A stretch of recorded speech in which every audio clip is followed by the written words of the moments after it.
तर भावांनो, मी तुम्हाला आज आपल्या शेताबद्दल पूर्ण माहिती देणार आहे. तर भावांनो, सर्वात अगोदर तुम्ही आपल्या चॅनलवरती नवीन असाल तर एक लाईक आणि एक सबस्क्राईब करा.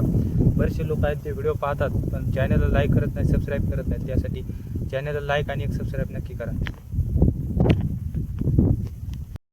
तर चला, तुम्हाला आपली सरकी दाखवतो. मी सरकी पूर्णपणे तुम्हाला दाखवून देतो. तरी पाहू शकते आपली सरकी, आणि बरेचसे पूर्ण भाग जो आहे आपला सरकीचाच आहे.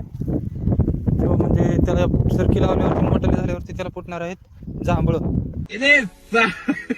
तर भावांनो, इथं काय आहे, मला काय दिसलंय पाहून घ्या.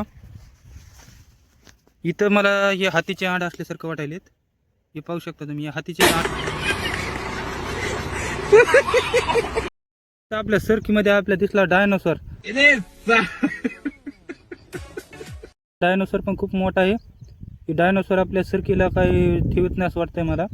उगाच करून टाकेन आपल्या सरकीचा हा डायनोसॉर. भावानं तिकडून आबाळ पण जास्त आलेलं आहे. आबाळ जास्त असल्यामुळे काही वेळेस दगड पडून आहेत खाली. तर भावानं, आमची तर लाकडाचं झाड काय मिळ झालं काय माहिती, ऑटोमॅटिकच हलायला लागले. पाहू शकता ह्याच्यामध्ये काही भूतभीत असन का काय, ऑटोमॅटिकच हलायला सुरुवात झाली. बघ, पाहू शकता तुम्ही, त्याची पानं पण मनाने हलावी लागलीत. इथं आलो तरी पाहतोय तर याला जास्त पाणी झाल्यामुळे झाड पण गेलं होतं वाळून. मग काय, झाडापासून चाललो पुढं आलं तर मला दिसलं की निघालं ट्रॅक्टर. म्हणलं आता याला चालवायचं काय सिस्टम आहे यातून पाहून घ्या. याला चालवायला हातापाशी गेअर आहेत, विकून आहे. भावानं, भेटू पुढच्या व्हिडिओमध्ये. आता सध्या पाऊस आलाय, चाललोय घरी. तोपर्यंत भेटू दुसऱ्या व्हिडिओमध्ये. धन्यवाद.